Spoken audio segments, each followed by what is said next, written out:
जय हिंद। तो चलिए हम सेशन को स्टार्ट करते हैं। ये पॉलिटी का प्रीवियस ईयर का क्वेश्चन है। देखिए भाई, कुछ भी हो जाए आपको प्रीवियस ईयर क्वेश्चन पर कमांड रखना काफ़ी ज़्यादा ज़रूरी है।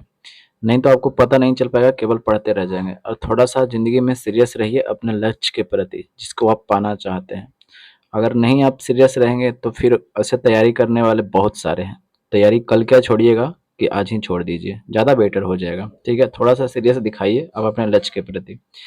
बाकी हम बकवास नहीं करते हैं। देखिए, एंटरटेनमेंट नहीं करना है आपको, सीधा आपको मुद्दे की बात करना है। ठीक है, क्या हमें करना चाहिए ज़िंदगी में सो। ठीक है, चलिए स्टार्ट करते हैं। सीधी बात और नो बकवास। क्या बोला गया है कि हमारे संविधान के अनुसार राज्यसभा का कार्यकाल, अब देखिएगा राज्यसभा की बात आ गया यहाँ पे, तो हम जानते हैं कि आर्टिकल 80 के तहत में राज्यसभा का गठन किया जाता है। तो राज्यसभा का गठन कब होता है, सबसे पहली क्वेश्चन आपके दिमाग में ये छपना चाहिए। तो राज्यसभा का गठन जो होता है वो होता है कब का, तो 3 अप्रैल। कब, तो 3 अप्रैल को होता है 1952 को। 3 अप्रैल 1952 को। तो इसकी पहली बैठक कब होती है, तो 13 मई को होता है। ठीक है, 13 मई 1952 को इसका पहला बैठक होता है राज्यसभा का। ठीक है, अगर हम बात करते हैं राज्यसभा में, तो राज्यसभा जो होता है एक अस्थाई सदन है। क्या इसे भंग कभी किया जा सकता है, तो कहिए कि नहीं, इसे भंग कभी भी नहीं किया जा सकता है। इसे कभी भी भंग नहीं किया जा सकता है। तो इसके सदस्य जो बनते हैं, 30 वर्ष जब हो जाएगा तब आप इसका सदस्य बन सकते हैं। ठीक है, तो इसका चुनाव अप्रत्यक्ष तरीके से। क्या हम लोग इसमें डायरेक्ट भाग लेते हैं, तो कहिए कि नहीं, हम भाग नहीं लेते हैं। ठीक है, यानी विधानसभा के जो मेंबर होते हैं वो इनको चुन करके भेजते हैं। यहाँ तक तो कोई दिक्कत है, तो कहिए कि नहीं, कोई दिक्कत नहीं है। तो इनका कार्यकाल जो होता है 6 वर्ष का होता है। ठीक है, ये जो संस्था क्या है, ये कभी भी भंग नहीं हो सकती है। तो प्रत्येक दूसरे वर्ष पर, यानी प्रत्येक 2 वर्ष पर क्या होता है, ठीक है, प्रत्येक 2 वर्ष पर क्या होता है कि 1/3 सदस्य, यहाँ पे ध्यान दीजिएगा कि 1/3 हम बोल रहे हैं, 1/3 यानी 1/3 की बात कर रहे हैं। ऑप्शन में जब वहां पे रहेगा ना 2/3, तो दिमाग एकदम हौच पौच हो जाएगा, अरे यार 1/3 था कि 2/3 था। इसलिए हम बार बार यहाँ पे आपको प्रेस कर रहे हैं 1/3। ठीक है, प्रत्येक दूसरे साल पर 1/3 जो सदस्य होंगे वो क्या होंगे, रिटायर होंगे। ठीक है, यहाँ तक कोई दिक्कत, तो कोई दिक्कत नहीं है। पहली बैठक भी हमने देख लिया, सभी चीज के बारे में देख लिया। आर्टिकल 80 के तहत में इसका गठन किया जाता है। कोई दिक्कत नहीं है, कोई दिक्कत नहीं है। अब हम सीधा क्वेश्चन पे आ जाते हैं। ठीक है, क्या बोला गया कि हमारे संविधान के अनुसार राज्यसभा का कार्यकाल, तो राज्यसभा का कार्यकाल कितने वर्ष का होता है भाई साहब, ये कि 6 वर्ष का होता है। चलिए अब हम पढ़ते हैं। 2 वर्ष में एक बार समाप्त हो जाता है। क्या ऐसा बात होता है, क्या गलत बोल रहा है या सही बोल रहा है, तो कहिए समाप्त कहाँ होता है भाई, ये तो खत्म हो गया। इसीलिए हम पहले बता देते हैं। ठीक है, प्रत्येक 5 वर्ष में समाप्त, हम 5 वर्ष का चर्चा किए हैं, गलत है। प्रत्येक 6 वर्ष में समाप्त, क्या समाप्त हो जाता है, कब समाप्त होता है, अरे कार्यकाल उस मेंबर का समाप्त होता है, क्या संस्था समाप्त हो जा रहा है, नहीं, ये भी गलत है। क्या समाप्त होने का विषय नहीं है, यस ये बिल्कुल सही है, ये समाप्त होने वाली संस्था नहीं है, इसे कभी भी भंग नहीं किया जा सकता है। तो ऑप्शन नंबर डी इसका राइट आंसर है। ठीक है, अब देखिए, अगर आपको पीडीएफ लेना है तो टेलीग्राम चैनल पर जाइएगा, टारगेट जीएस बाई मान सिंह सर्च कीजिएगा। ठीक है, जो चैनल का मेरा नाम है टारगेट जीएस बाई मान सिंह, फिर वहां पे आपको पीडीएफ इसका मिल जाएगा ज्वाइन करने के बाद में। आगे बढ़ते हैं अगले पे। देखिएगा प्रोटेम स्पीकर। अब प्रोटेम स्पीकर की बात आ गई, कल भी हमने प्रोटेम स्पीकर के बारे में चर्चा किया था। हम बिल्कुल वैसा नहीं करते कि केवल टिक लगा कर बढ़ गए, क्वेश्चन घूम करके आएगा। ठीक है ना, स्पिन बॉल जब मारेगा ना तब समझ में आएगा, इसलिए चीजों को समझ लीजिए। प्रोटेम स्पीकर की बात हम कल भी किए थे, तो आज भी कर लेते हैं। ठीक है, देखिएगा प्रोटेम स्पीकर का काम क्या होता है। देखिएगा प्रोटेम स्पीकर को सबसे पहले ये नियुक्त कौन करता है, तो कहिए कि ये राष्ट्रपति जी नियुक्त करते हैं। काहे को नियुक्त करते हैं भाई, कुछ ना कुछ तो इसका काम होगा। तो हाँ, बिल्कुल काम है। अब जैसे में अभी नया नवेली चुनाव होकर के आया है। ठीक है, तब तो स्पीकर भी तो चुनाव होगा, तो कहिए कि हाँ स्पीकर का भी चुनाव होगा। फिर वाइस स्पीकर का भी होगा। तो अभी तो कोई स्पीकर तो नहीं है, नया स्पीकर को चुनने के लिए क्या होता है कि जैसे में अब राष्ट्रपति जो है, अब देखिए पीछे मुद्दे पर आते हैं। राष्ट्रपति जी जो हैं, ये राष्ट्रपति क्या करते हैं, पीएम की क्या करते हैं, नियुक्ति करते हैं आर्टिकल 75 के तहत में, और ये पीएम को शपथ भी दिलाते हैं। और जो मंत्रिमंडल है कैबिनेट में, वो सबको भी शपथ कौन दिलवाते हैं, ये राष्ट्रपति ही दिलवाते हैं। तब देखिएगा हमारे मेंबर जो हैं लोकसभा का मेंबर, ये लगभग 500 कितना है, 43 गो भी है। ठीक है, अब 543 गो को आप सोच सकते हैं कि शपथ दिलाना कितना मुश्किल वाला काम है कि नहीं। राष्ट्रपति अगर शपथ दिलाएंगे तो क्या संभव है, तो इसलिए राष्ट्रपति एक प्रोटेम स्पीकर को क्या करते हैं, नियुक्त करते हैं। किसको नियुक्त करते हैं? तो प्रोटेम स्पीकर को।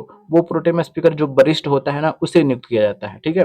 अब पॉलिटिक्स चल रहा है तो बात की बात है, लेकिन उसे ही नियुक्त किया जाता है जो संसद में सबसे वरिष्ठ हो, ठीक है। अब देखिएगा, राष्ट्रपति जी नियुक्त करते हैं। अब ये संसद जितने भी संसद है, मेंबर है पार्लियामेंट में, जितने भी चुन करके गए हैं, ये सभी को शपथ दिलाने का काम करता है। कौन? तो ये प्रोटेम स्पीकर, ठीक है। प्रोटेम स्पीकर क्या करता है? ये सभी को शपथ दिलाने का काम करता है। किसको किसको? तो यही जो संसद जो नए नवेली बन करके गए हैं ना, वो सबको शपथ दिलाते हैं। समझ में आ गया? और क्या काम करते हैं?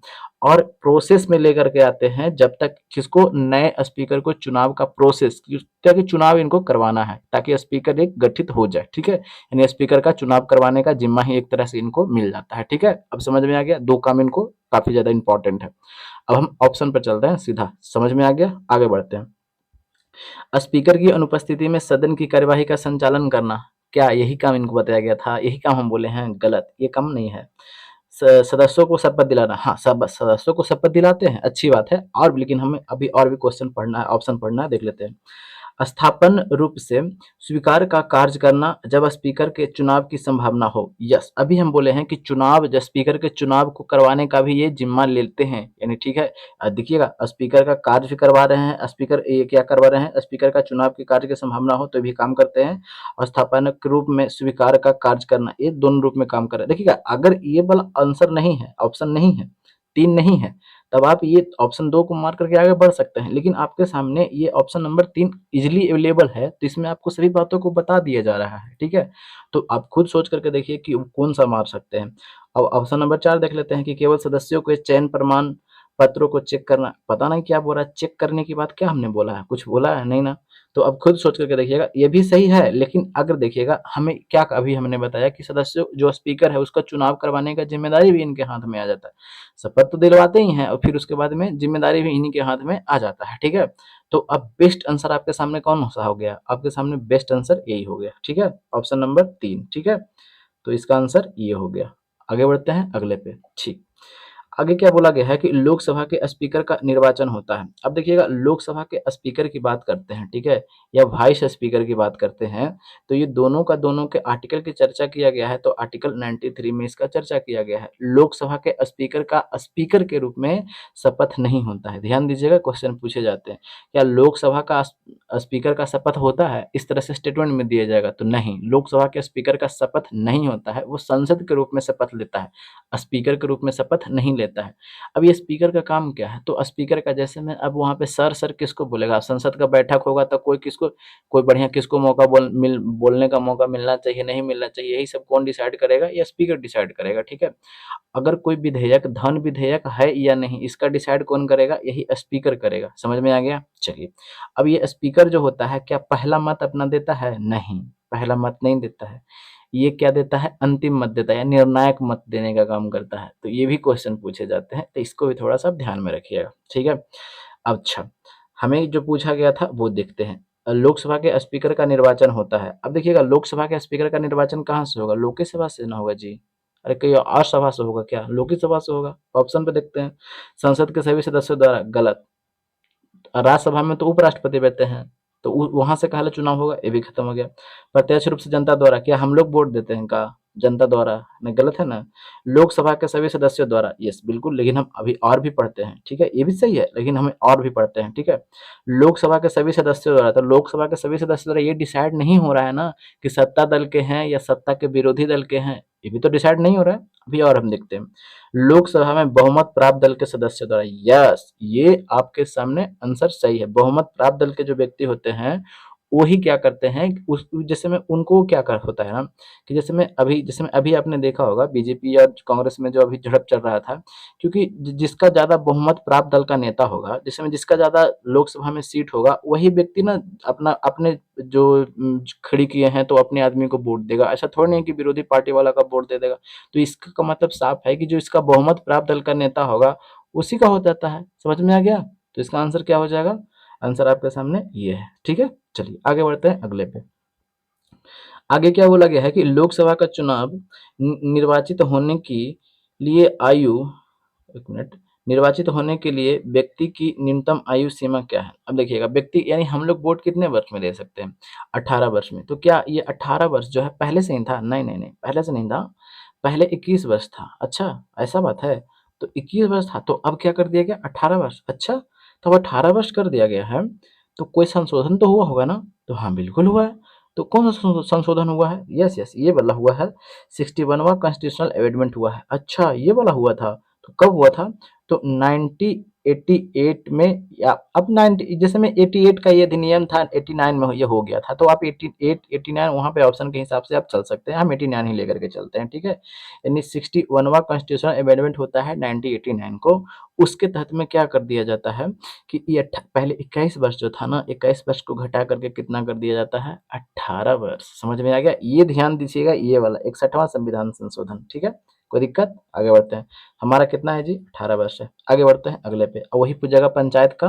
पंचायत में कितने वर्ष तक हो जाएंगे तब आप खड़ा हो सकते हैं, ठीक है। तो पंचायत में 21 वर्ष हो जाएंगे तब आप खड़ा हो सकते हैं। वोट तो 18 वर्ष में दे सकते हैं, खड़ा होने की हम बात कर रहे हैं, ठीक है। आगे बढ़ते हैं। क्या बोला गया है कि राष्ट्रीय सुरक्षा समिति यानी नेशनल सिक्योरिटी काउंसिल की बात करते हैं, तो नेशनल सिक्योरिटी काउंसिल का स्थापना कब होता है? तो 1998 में होता है। अच्छा, तो उस समय प्रधानमंत्री कौन थे? तो यही अटल बिहारी वाजपेयी थे जी। अटल बिहारी वाजपेयी जी थे। अब ये क्या करता है कि नेशनल सिक्योरिटी काउंसिल का स्थापना करते हैं, और उसके तहत में क्या होता है ना कि ये जो नेशनल सिक्योरिटी काउंसिल के 2 अध्यक्ष होते हैं, वो कौन होते हैं? वो प्रधानमंत्री होते हैं। कौन होते हैं? तो प्रधानमंत्री। तो क्या प्रधानमंत्री सिर्फ इसी का अध्यक्ष होता है? नहीं, नहीं, और भी हम बताए थे, और भी बता देते हैं। जैसे में नीति आयोग का क्या होते हैं? प्रधानमंत्री अध्यक्ष होते हैं। अच्छा, नीति आयोग का होते हैं? तो हाँ, बिल्कुल होते हैं। पीएमओ का होते हैं, ठीक है। पीएमओ का क्या होते हैं? ये भी अध्यक्ष होते हैं। कौन होता है? प्रधानमंत्री भी होते हैं। कैबिनेट का जब बैठक होता है ना कैबिनेट का, तब उसका भी अध्यक्षता कौन करते हैं? यही प्रधानमंत्री ही करते हैं। अच्छा, समझ में आ गया? चलिए, तो इसका आंसर कौन सा हो जाएगा? ये हो जाएगा। और एनएससी का तो आपने देखा होगा, राष्ट्रीय सुरक्षा समिति का अध्यक्ष यही होते हैं। एनएससी लिख देते हैं यहाँ पे, ताकि आपको कंफ्यूजन ना हो। एनएससी का यही अध्यक्षता करते हैं। समझ में आ गया? आगे बढ़ते हैं। आगे क्या बोला गया है कि किस संविधान संशोधन एक्ट के मतदाताओं द्वारा मतदाताओं की उम्र 21 से, अभी हमने चर्चा किया था ना इसका बारे में, कौन सा? 61वां संविधान संशोधन कब हुआ था? तो 1989 में हो गया था, ठीक है। 61वां। तो आ गया समझ में? देखें, क्वेश्चन इस तरह से पूछते हैं। ऐसा नहीं है कि सिर्फ क्वेश्चन को ऑप्शन टिक करके बढ़ना है, नहीं भाई, वैसा बिल्कुल नहीं कीजिएगा, ठीक है। चलिए, आगे क्या बोला गया है? निम्न भारत में मत देने का अधिकार निम्न में से कौन सा है? देखिएगा, मत देने की बात करते हैं तो 18 वर्ष का व्यक्ति मत दे सकता है। अच्छा, दे सकता है ना? तो क्या इसके बारे में संविधान में चर्चा किया गया है? हाँ जी, बिल्कुल किया गया है। तो कौन सा आर्टिकल है? तो आर्टिकल 326 यानी 326 जो है, इसमें वयस्क मताधिकार की बात किया गया है, ठीक है। तो जब आर्टिकल 3 यानी संविधान में प्रावधान किया गया है ना, संविधान में प्रावधान किया गया है, तो क्या मेरा संवैधानिक अधिकार है कि नहीं है? तो देखिए, हाँ, बिल्कुल है। अब देखिए, मौलिक अधिकार क्यों नहीं है? क्योंकि 12 से 35 तक में मौलिक अधिकार है, वो तो सबको पता है। तो इसमें तो ये कहाँ 326 है या 12 से 35 में ही दिया गया है, तो मौलिक अधिकार तो होगा नहीं, खत्म। संवैधानिक अधिकार तो है, 326 में चर्चा किया गया है, तो इसका आंसर क्या हो जाएगा? ऑप्शन नंबर 2, ठीक है। चलिए, आगे बढ़ते हैं अगले पे। क्या बोला गया है कि किस अनुच्छेद के द्वारा भारत के राष्ट्रपति द्वारा राष्ट्रीय आपातकाल की घोषणा की जाती है? देखिएगा, राष्ट्रीय आपातकाल की अगर बात करते हैं तो देखिएगा, 352 के तहत में राष्ट्रपति जी जो हैं, ये मंत्रिमंडल के सहयोग से यानी मंत्रिमंडल के सलाह पर क्या करते हैं? नेशनल इमरजेंसी का घोषणा कर देते हैं। तो कौन से आर्टिकल के तहत में? आर्टिकल 352 के तहत में, ठीक है। अब आर्टिकल 352 के तहत में जब घोषणा करते हैं, तो उसके अनुसार क्या होता है ना कि आर्टिकल 20 और 21 को कभी भी निलंबित नहीं किया जा सकता है। जब 352 के तहत में नेशनल इमरजेंसी घोषित हो गया है और मूल अधिकार को खत्म करना है, तो आर्टिकल 359 भी लागू होता है, और उसके अनुसार में क्या होगा कि सभी जो अधिकार हैं वो खत्म हो जाएंगे, आपके मूल अधिकार भी। लेकिन 20 और 21 कभी भी खत्म नहीं होगा, तो इसलिए ये क्वेश्चन पूछते हैं, ठीक है। कौन से आर्टिकल के तहत में? 352 के तहत में। समझ में आ गया? तो इसका आंसर क्या हो जाएगा? ऑप्शन नंबर ए हो जाएगा। अब आपके सामने हम बताते हैं कि पहली बार भारत में राष्ट्रपति ये नेशनल इमरजेंसी कब लगा था, ये बता देते हैं। देखिएगा, पहली बार अगर इमरजेंसी की अगर बात करते हैं तो 25 जून को लगा था। कब? तो 25 जून को, यानी नेशनल पहली बार की नहीं, ये जो इंदिरा गांधी की सरकार लगाई थी जिस बात पर, पहली बार तो खैर ऐसे 1962 में ही लग चुका था, ठीक है। लेकिन क्योंकि उस समय चीन से युद्ध हुआ था, तब तो आपातकाल तो लग ही सकता है, तो हाँ, बिल्कुल लग सकता है।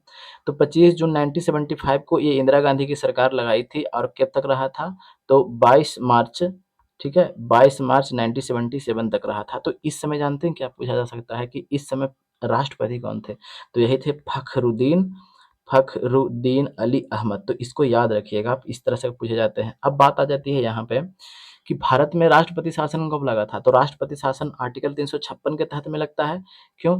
क्योंकि कि अगर आप संविधान के अनुरूप से काम नहीं कर रहे हैं तब आपके राज्य पर राष्ट्रपति शासन लग जाएगा। तो इसके इसके अनुसार क्या होगा कि पूरा कंट्रोल सेंट्रल गवर्नमेंट ले लेती है, राष्ट्रपति के हाथ में चला जाता है। तो भारत में कब लगा था? तो बोलिए कि 1968 में प्रथम बार क्या लगा था? राष्ट्रपति शासन। अच्छा, तो आप जानते हैं अब क्वेश्चन इस तरह से नहीं पूछे जाएंगे तो कैसे पूछा जाएगा?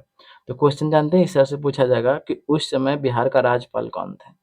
इस तरह से थोड़ा सा बदलिए खुद को। तो उस समय राज्यपाल कौन थे? तो नित्यानंद कानूनगो। कौन थे? नित्यानंद कानूनगो। तो ये थोड़ा सा ध्यान रखिएगा, इस तरह से क्वेश्चन बन जा रहे हैं। ठीक है, चलिए आगे बढ़ते हैं अगले पे।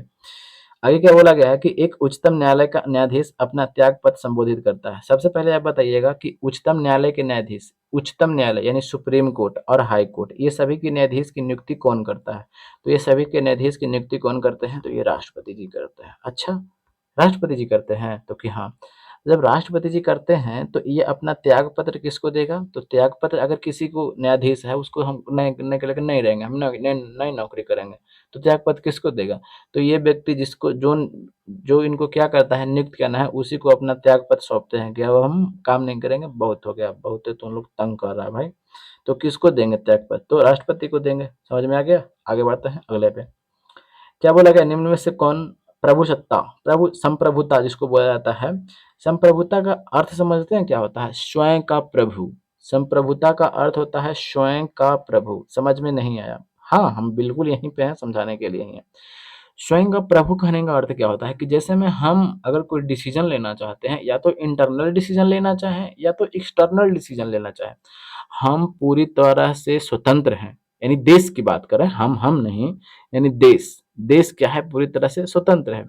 और आपने प्रियम्बल पढ़ा होगा तो देखिएगा, प्रियम्बल हम बार बार कहते हैं कि आप याद कर लीजिए तो ज्यादा बेटर हो जाएगा। ठीक है, हम भारत के लोग, यानी प्रियम्बल को शक्ति कहाँ से मिलती है? तो हम भारत के लोग से मिलती है। ठीक है, भारत के लोग से, हम भारत के लोग भारत को, देख रहे हैं, एक संप्रभुत्व संपन्न समाजवादी, देख लीजिए, संप्रभुत्व संपन्न, यानी जो डिसीजन लिए जाएंगे हम भारत के लोग खुद ही ले सकते हैं। यानी डिसीजन लेने के लिए किसी दूसरे देश पर निर्भर नहीं है। ऐसा नहीं है कि हम किसी दूसरे देश पर, अच्छा वो फलाना कहेगा तो करेंगे, नहीं, हम खुद डिसीजन लेने के लिए इंडिपेंडेंट है। समझ में आ गया? अच्छा, अब हम जो जो वर्ड दिया गया है उस पर चलते हैं। इतना तो समझ में आ गया। मेन बात है यहाँ पे वर्ड पे। ठीक है, वर्ड को थोड़ा सा पकड़ना है। ठीक है, अब देखिएगा, अविभाज्यता का मतलब क्या होगा कि इसको विभाज्य नहीं किया जा सकता है। ठीक है, जो हम लोग को जो अधिकार दिया गया है, स्वयं का प्रभु कहने का अर्थ क्या है कि इसको विभाज्य नहीं किया जा सकता है। इसका कहने का मतलब ये नहीं है कि इसके शक्तियों को बांटा गया है डिसीजन लेने के लिए कि अच्छा डिसीजन वो बोलेगा तो लेंगे, नहीं, बिल्कुल हम लोग एकदम स्वतंत्र ले सकते हैं, ये विभाज्य नहीं किया गया। तो ये तो नहीं होगा क्योंकि नहीं पूछा है। अदेता मतलब क्या? जो अधिकार लेने की शक्ति है वो क्या किसी को दिया गया है, किसी दूसरे को? तो कहिए कि नहीं, ये हमारे संविधान को में हमारे ही में ही है, निहित है, किसी और को नहीं दिया गया है, तो ये भी नहीं होगा। अस्थायित्व, अस्थायित्व कहने का मतलब कि परमानेंट, क्या हम लोग को जो शक्ति दिया गया है अस्थायी है? तो कहिए कि नहीं भाई, एकदम अस्थायी है, तो हो ही नहीं सकता है, तो ये भी गलत हो जाएगा क्योंकि हमें नहीं पूछा है। अविशिष्टता, तो आपके सामने अब एक ही बच गया, अविशिष्टता यानी विशिष्ट नहीं है जी, क्या ऐसा हो सकता है? देख रहे हैं ना, तो आपके सामने खुद आंसर आपके सामने हाजिर हो जा रहे हैं। ठीक है, इस तरह से जब ऑप्शन को एलिमिनेट कीजिएगा ना तब आपके सामने ऑप्शन खुद ब खुद कट करके आ जाएंगे। आगे बढ़ते हैं अगले पे। क्या बोला गया कि भारतीय संविधान के अनुच्छेद 368 का संबंध है। देखिएगा, 368 की अगर बात करते हैं तो ये किससे संबंधित है? अच्छा, तो ये 368 जो संबंधित है कॉन्स्टिट्यूशनल अमेंडमेंट से। ये क्या होता है कॉन्स्टिट्यूशनल अमेंडमेंट? ये होता है संविधान संशोधन। तो संविधान संशोधन, अच्छा, तो कौन सा देश से लिया गया है? तो साउथ अफ्रीका से लिया गया है। अच्छा, साउथ अफ्रीका से लिया गया है। तो कौन से आर्टिकल में इसका चर्चा किया गया है? तो आर्टिकल 368 में। अच्छा, भाग कौन सा है भाई? तो भाग की अगर हम बात करते हैं तो ये भाग है 20 में, 20 में इसका चर्चा किया गया। समझ में आ गया? चलिए अब हम आगे बढ़ते हैं ऑप्शन पे। देश में आपातकाल, गलत। जम्मू कश्मीर से, गलत। राष्ट्रपति शासन से, गलत। Option number 4। देखिए इस तरह से आप काटती है। आगे बढ़ते हैं अगले पे। क्या बोला गया है? निम्न में से कौन सा भारतीय संविधान की विशेषता नहीं है? यानी भारतीय संविधान की विशेषता नहीं है उसके बारे में हमें चर्चा किया गया है। ठीक है, ठीक है, विशेषता नहीं है, इस तरह के क्वेश्चन को आप थोड़ा सा गौर कीजिएगा। नहीं है तो इस तरह से आप देखिएगा, थोड़ा सा धैर्य बना करके पढ़िएगा। लिखित संविधान और संविधान की सर्वोच्चता, ठीक है। आगे बढ़ते हैं। मौलिक अधिकार, ठीक है। और ये क्या है, प्रतिबद्ध न्यायपालिका, प्रतिबद्ध न्यायपालिका, और एक है नीति निर्देशक सिद्धांत। देखिएगा, हम बात करते हैं क्या कि भारतीय संविधान की विशेषता नहीं है पूछा गया है, तो हम लोग में क्या बोला गया है कि हम लोग का लिखित संविधान है और संविधान को सर्वोच्च माना गया है, तो ये तो सही है, ये तो नहीं होगा, हमें नहीं पूछा है। मौलिक अधिकार की बात करते हैं, हम लोग को मौलिक अधिकार दिया गया संविधान में, संविधान की विशेषता के बारे में बात कर रहा है, तो क्या संविधान की विशेषता क्या है, हम लोग को मौलिक अधिकार नहीं है, उसका विशेषता दिया गया ना हम लोग को, तो ये भी नहीं हो जाएगा क्योंकि नहीं पूछा है। प्रतिबद्ध न्यायपालिका का मतलब समझ में आ रहा है, मतलब कि हम आपके प्रति क्या है, प्रतिबद्ध हैं। इसका कहने का मतलब क्या हो गया ना कि आपके मतलब कि इन्फ्लुएंस हम पर एकदम हावी है। इस प्रतिबद्ध कहने का मतलब है ना कि आप जो डिसीजन हम दे रहे हैं, आपको रिस्पेक्ट ले करके हम डिसीजन दे रहे हैं। तो आप खुद बोलिएगा, अगर न्यायपालिका किसी सरकार के प्रति प्रतिबद्ध है, किसी सरकार के प्रति प्रतिबद्ध है, यानी मतलब कि उसका इन्फ्लुएंस, यानी किसी पार्टी का इन्फ्लुएंस या किसी सरकार का इन्फ्लुएंस अगर न्यायपालिका पर है, तो क्या वो न्यायपालिका निष्पक्ष रूप से क्या डिसीजन दे सकती है? आप खुद बोल करके देखिएगा, नहीं ना, तो नहीं, यानी प्रतिबद्ध न्यायपालिका हमारे संविधान की विशेषता नहीं है, क्योंकि हमारी न्यायपालिका स्वतंत्र है, प्रतिबद्ध नहीं है किसी। प्रतिबद्ध कहने का मतलब आप समझ जाइए कि उसका इन्फ्लुएंस हम पर है, ये है। तो क्या किसी सरकार का इन्फ्लुएंस हमारी न्यायपालिका पर है? तो नहीं है, ठीक है। तो इसका आंसर यही हो जाएगा, क्योंकि नहीं पूछा था, ठीक है। चलिए, इसका आंसर क्या हो जाएगा? देखिए, इस तरह के क्वेश्चन थोड़े से घुमाने वाले होते हैं, समझने वाले, रटने वाले तो बिल्कुल नहीं है, ठीक है, क्योंकि यहाँ पे अभी ये समझा है, वहां पे कुछ और पूछ देगा, ठीक है। आगे बढ़ते हैं अगले पे। आगे क्या बोला गया है कि भारत का अनुच्छेद, ठीक है, 56, देखिएगा, 52 के अनुसार क्या होता है, भारत का एक राष्ट्रपति होगा। 53 के अनुसार क्या होगा, भारत का जो राष्ट्रपति होगा कार्यपालिका प्रमुख होगा। और 54 के अनुसार क्या होगा, राष्ट्रपति की नियुक्ति हो जाएगा, ठीक है। अब ये वाला याद रखे ना जी, पकानी को का, ये वाला याद रखे ना, प से पद, क से कार्यपालिका, न से नियुक्ति, और को से कोटा। आर्टिकल 55 में क्या है, तो राष्ट्रपति का कोटा। अब ये 6 से क्या है, एक वाव क से क्या है, कार्यकाल, ठीक है, कार्यकाल। तो राष्ट्रपति का कार्यकाल कितने वर्ष का होता है भाई, 5 वर्ष का होता है, समझ में आ गया, ठीक है। तो अब देखते हैं, ऑप्शन पे चलते हैं। भारत के राष्ट्रपति के निर्वाचन से कौन सा है, 54 है, तो ये तो गलत। 56 पूछा गया। अब भारत के राष्ट्रपति की विधायी शक्तियों से, गलत, ठीक है। बात करते हैं भारत के राष्ट्रपति के कार्यकाल का प्रावधान से, यस, 56 में क्या बोला गया है, कार्यकाल के प्रावधान। तो ऑप्शन नंबर क्या हो जाएगा, ऑप्शन नंबर 3 हो जाएगा, ठीक है। चलिए आगे बढ़ते हैं अगले पे। आगे क्या बोला गया है कि भाषण और अभिव्यक्ति का अधिकार। देखिएगा, भाषण और अभिव्यक्ति की बात करते हैं तो ये क्या है, ये हम लोग का मौलिक अधिकार है। तो कौन से आर्टिकल में चर्चा किया गया है, तो आर्टिकल 19। जब 19 का आर्टिकल, सब आर्टिकल 19 का 1 का ए देखिएगा, तो उसमें क्या बोला गया है कि वाक्य एवं अभिव्यक्ति की स्वतंत्रता। 19 का 1 का 2 में क्या बोला गया है, यानी 1 का बी में क्या बोला गया है कि जिसमें सम्मेलन करने की स्वतंत्रता। और 1 का सी में क्या बोला गया है कि संघ बनाने की स्वतंत्रता, यानी कोई संगठन आप बना सकते हैं। हाँ, कोई आतंकवादी गतिविधि वाला संगठन नहीं बना सकते हैं जिससे आपको देश की सुरक्षा को हानि हो, वो उस तरह के आप संगठन नहीं बना सकते हैं, उस तरफ में रोक होती है। तो ये कौन से आर्टिकल में दिए गए हैं, तो ये कौन से है, भाषण अभिव्यक्ति की स्वतंत्रता आर्टिकल 19 का 1 का ए में दिया गया है। तो कौन सा ऑप्शन है यहाँ पे आपको लग रहा है, ऑप्शन नंबर 2, समझ में आ गया। आगे बढ़ते हैं अगले पे, ठीक है। और भाई आर्टिकल की अगर हम बात करते हैं तो चर्चा कर लेते हैं, यहाँ पे देख लेते हैं, ठीक है। देखिएगा, यहाँ पे आपके सामने 15 दिखाई पड़ रहा होगा। 15 में क्या बोला गया है कि जाति, धर्म, मूल वंश, लिंग, जन्म स्थान के आधार पर कोई किसी से भेदभाव नहीं करेगा, ये आर्टिकल 15 में बोला गया है, ठीक है। 19 तो देख लिया। और ये क्या होता है, ये होता है ना कि स्वयं के खिलाफ गवाही देने से संरक्षण, यानी हम खुद हाई कोर्ट में या कोई भी कोर्ट में जाकर के नहीं कह सकते हैं कि हमने फलाना आदमी को मारा, हमको फांसी दे दो, नहीं। ये आर्टिकल 20 के तहत में आप खुद के खिलाफ गवाही नहीं दे सकते हैं, ठीक है ना। हो सकता है कि इसके पीछे साजिश हो सकता है कि आपको फंसाया गया हो सकता है कि आपको धमकी दे दिया गया हो कि अगर तुम कोर्ट में इस तरह की बात नहीं कहा था, हम तुम्हारे परिवार को उड़ा देंगे, इस तरह की बातें किया गया हो। तो यह आर्टिकल 20 कहता है कि स्वयं के खिलाफ गवाही देने से क्या, संरक्षण, ठीक है। आर्टिकल 20, अब स्वयं के खिलाफ गवाही कोर्ट में नहीं दे सकते हैं, ठीक है। चलिए आगे देखते हैं, आगे क्या बोला गया, आर्टिकल 21, ये जीवन की स्वतंत्रता आपको तो पता ही है। तो आगे बढ़ते हैं अगले पे, ठीक है। आगे क्या बोला गया है कि प्रश्न काल के ठीक बाद के समय को क्या कहा जाता है। देखिएगा, प्रश्न काल की पहले चर्चा कर लेते हैं, उसके बाद प्रश्न काल क्या होता है। इसकी शुरुआत होता है 1962 में होता है, यानी 60 के दशक में इसका शुरुआत हो जाता है, ठीक है। ये होता क्या है, जैसे में कोई महत्वपूर्ण मुद्दा हमको संसद में उठाना है, ठीक है, तो उस तरह के मुद्दे उठाने के लिए क्या होता ना है कि 11 से 12 के बीच में क्या होता है, ये होता है प्रश्नकाल, ठीक है, ये होता है प्रश्नकाल, ठीक है। और ये क्या होता है, शून्यकाल, ठीक है, ये होता है शून्यकाल। तो शून्यकाल कब से कब तक होता है, तो ये होता है कब से कब तक, तो ये होता है 12 से लेकर के 1 बजे तक, ठीक है, ये शून्यकाल। तो शून्यकाल में क्या होता है ना कि जैसे में कोई विशेष मुद्दा हमको उठाना है, तो उस तरह क्या कर सकते हैं हम, 12 से 1 बजे के बीच में उठा सकते हैं मंत्री से बोल करके, ठीक है। इसके लिए कोई सूचना वगैरह की जरूरत नहीं है, हम डायरेक्ट मौखिक रूप से मंत्री से क्या कर सकते हैं, पूछ सकते हैं, शून्यकाल में, ठीक है। प्रश्नकाल की बात करते हैं, तो ये प्रश्नकाल, अब हमें पूछा क्या गया है कि प्रश्नकाल के ठीक बाद के समय को कहा क्या जाता है। तो प्रश्नकाल तो 11 से 12 है, और उसके ठीक बाद 12 से 1 क्या हो रहा है, शून्यकाल। तो यही शून्यकाल के बारे में हमने चर्चा किया, ठीक है। कब से शुरुआत होती है, 1962 से शुरुआत हो जाती है शून्यकाल की। और बात क्या करते हैं कि क्यों आता है, क्यों क्यों शून्यकाल इसको कहा जाता है, क्योंकि इसमें होता है ना क्या कि कोई भी मुद्दा को, विशेष महत्व का मुद्दा है, उसको हम संसद में बिना सूचना के पूछ सकते हैं, ठीक है। चलिए, समझ में आ गया, आगे बढ़ते हैं। तो इसका आंसर क्या हो जाएगा, 1 हो जाएगा। आगे बढ़ते हैं अगले पे, भाषण और अभिव्यक्ति की स्वतंत्रता का अधिकार। तो अभी हमने चर्चा किया भाषण और अभिव्यक्ति की स्वतंत्रता का अधिकार कौन से आर्टिकल में है, तो अभी हमने चर्चा किया है, तो आर्टिकल नंबर 19 में है, ठीक है।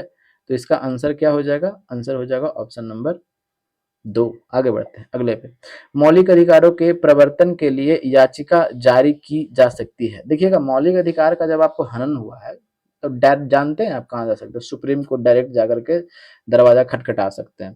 तो सुप्रीम कोर्ट में आर्टिकल 32 के तहत में, और हाई कोर्ट की अगर हम बात करते हैं तो हाई कोर्ट में आर्टिकल 226 के तहत में। सुप्रीम कोर्ट में कहाँ पे, तो आर्टिकल 32 के तहत में डायरेक्ट जा सकते हैं, अगर हाई कोर्ट जाना चाहते हैं तो आर्टिकल 226 के तहत में, ठीक है।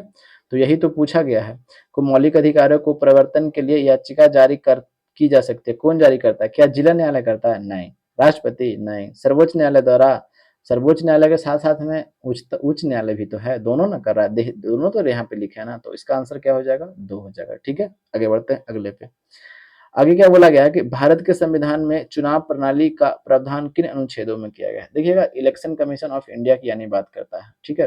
इलेक्शन कमीशन ऑफ इंडिया की अगर बात करते हैं तो इसका प्रावधान आर्टिकल 324 से लेकर के कहाँ से तक में है, 329 तक में है, ठीक है। तो पूछिएगा कि अच्छा ये क्या है, तो एक संस्था है इलेक्शन कमीशन ऑफ इंडिया। काम क्या करती है, तो राष्ट्रपति का चुनाव करवाने का काम करती है, फिर उसके बाद में उपराष्ट्रपति का चुनाव, फिर उसके बाद में विधानसभा का चुनाव, विधान परिषद का चुनाव, ये सभी का चुनाव, लोकसभा का चुनाव, ये सभी का राज्यसभा का चुनाव, ये सभी का चुनाव करवाने का काम कौन करती है, तो ये करती है इलेक्शन कमीशन ऑफ इंडिया, निर्वाचन आयोग। तो क्या एक कौन सी संस्था है, तो आर्टिकल में इसका चर्चा है, तो वैधानिक संस्था है ना। ये कैसी संस्था है, कॉन्स्टिट्यूशनल बॉडी है, कैसी है, वैधानिक संस्था है, ठीक है। अच्छा, ये तो ठीक है। इसके कार्यकाल की बात करते हैं तो 6 वर्ष या 65 वर्ष जो भी पहले हो, तो आप पूछिएगा नहीं कि अच्छा, तो ये पहले तो पहला चीफ इलेक्शन कमिश्नर कौन थे, तो सुकुमार सेन थे। कौन थे, तो सुकुमार सेन। तो ये पूछता है इस तरह के क्वेश्चन, तो इसका आंसर क्या हो जाएगा, आर्टिकल 324 से 29 तक, ऑप्शन नंबर 2, ठीक है। आगे बढ़ते हैं अगले पे, तो यहीं तक था, ठीक है। तो देखिएगा, वीडियो आपको अच्छा लगा होगा, आपको मेरा मेहनत लग रहा होगा कि मेहनत किया जा रहा है, तो थोड़ा सपोर्ट दिखाइए। चैनल काफ़ी छोटा है, जितना इनपुट देते हैं उतना आउटपुट बिल्कुल नहीं मिल पाता। अगर आपको लगता होगा कि थोड़ा सा सपोर्ट दिखा करके कुछ किया जा सकता है तो ज़रूर कीजिएगा, ये आपकी इच्छा पर डिपेंड करता है, ठीक है। तो मिलते हैं अगले वीडियो में, तब तक के लिए हंसते रहिए, मुस्कुराते रहिए, और हाँ, अपनों का ख्याल जरूर रखिए। जय हिंद, जय भारत, वंदे मातरम।